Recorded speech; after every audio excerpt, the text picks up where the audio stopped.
guys, good morning. So, ayan, kumusta po kayong lahat?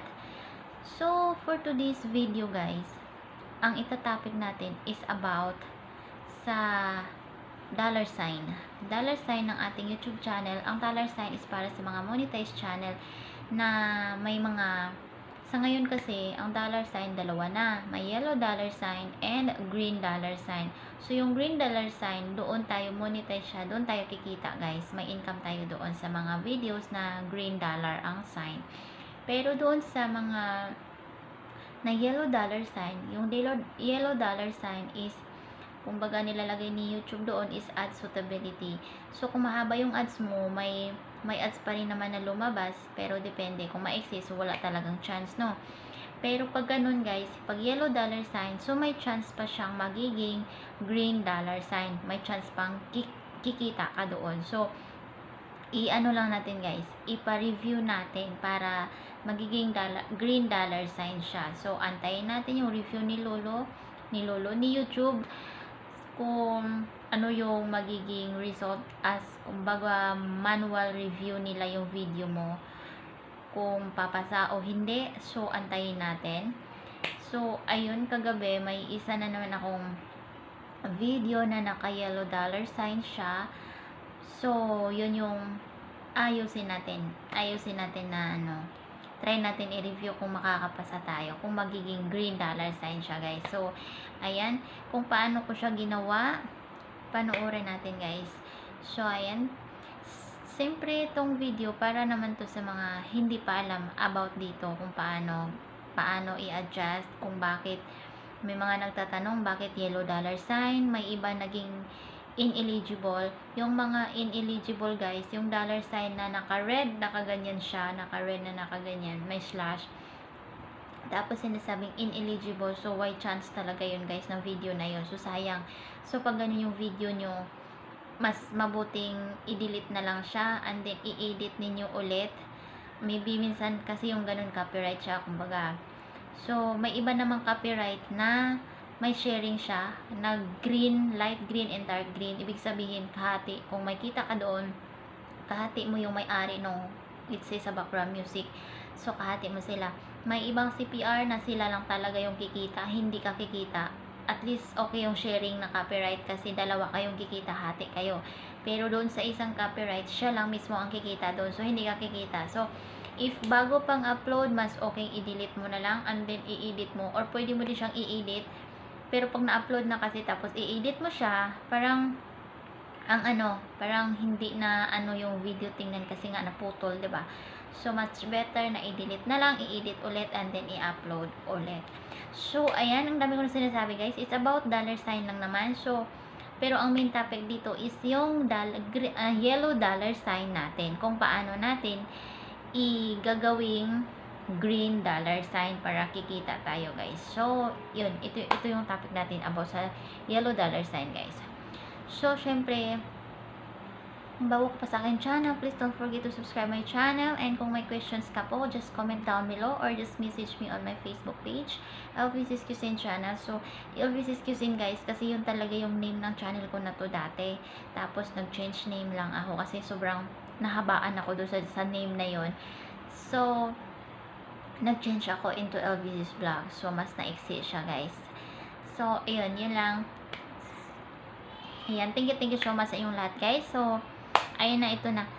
Panoorin nyo yung next video natin is about the yellow dollar sign, kung paano ko ginawa para magiging green dollar sign siya, guys. So, ayan, maraming salamat. Let's watch na sa next video. Kumusta po kayong lahat? So, for today's vlog, ituturo ko sa inyo kung ano ba ang dapat nating gawin pag tayo ay magkaroon ng yellow dollar sign sa ating YouTube channel, guys. So, ang gagawin natin, guys, pag may nakita kayong video na nakaganito, guys, naka-yellow ang dollar sign, ano ang dapat nating gawin? So, pwede nating ipa-review yan, guys. Paano natin ipa-review? Pupunta tayo sa ating Google Chrome. Search yung Studio YouTube.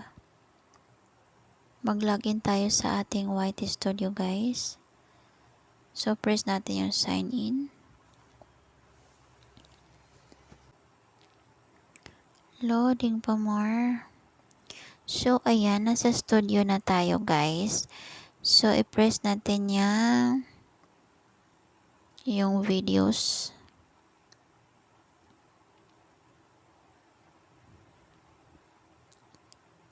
And then, pumunta tayo sa live.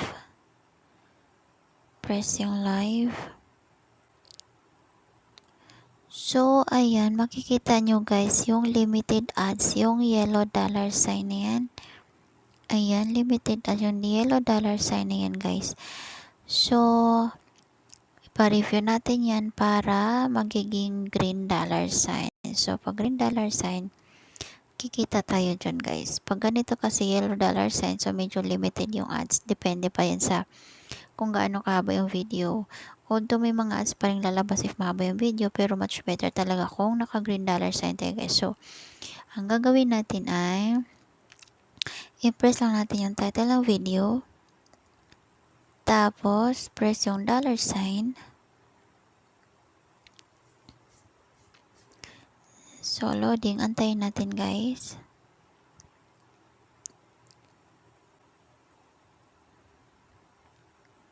So, ayan. Punta na tayo dito. So, pag i-press natin to, walang mangyayari dyan, no? Kasi on and off, naka-on naman na siya.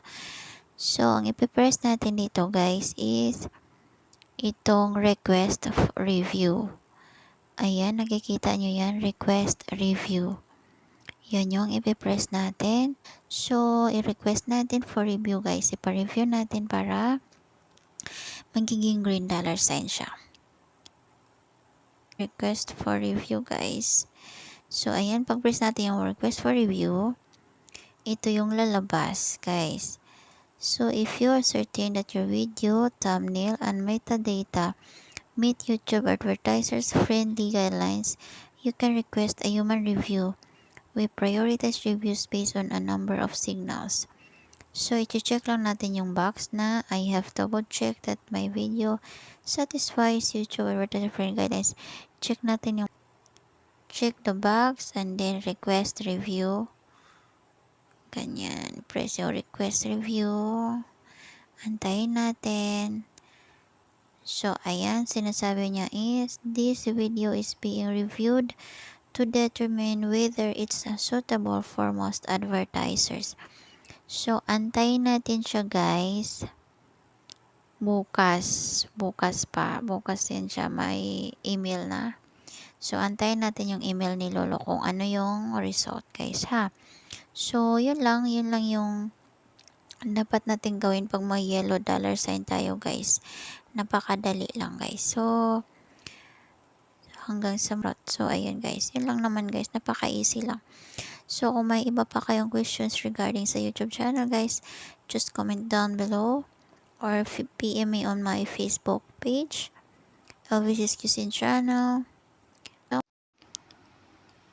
So, hello guys. I-update ko lang yung ni-request ko kagabi yung about sa yellow dollar sign. Let's check kung naging green dollar siya or nagstay as yellow dollar sign. Let's check. Go to Google and sign in. So, andito na ako and then let's check sa video. Then punta tayo ko sa live kasi live video kasi yung naging yellow dollars. And so, yan na guys. Wala na yung yellow dollar sign natin.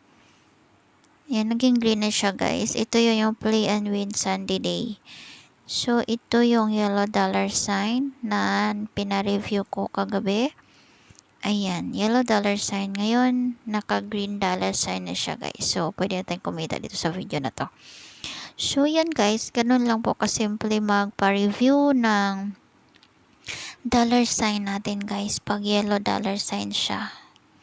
Ganun lang. Ipa-review lang para maging green dollar sign siya guys. So, sana natutunan nyo. And Kung nagustuhan nyo tong video na to, please like, subscribe my channel para updated ka sa mga bagong upload na videos. And if may mga tanong kayo, just comment down below guys. Ayan, thank you so much.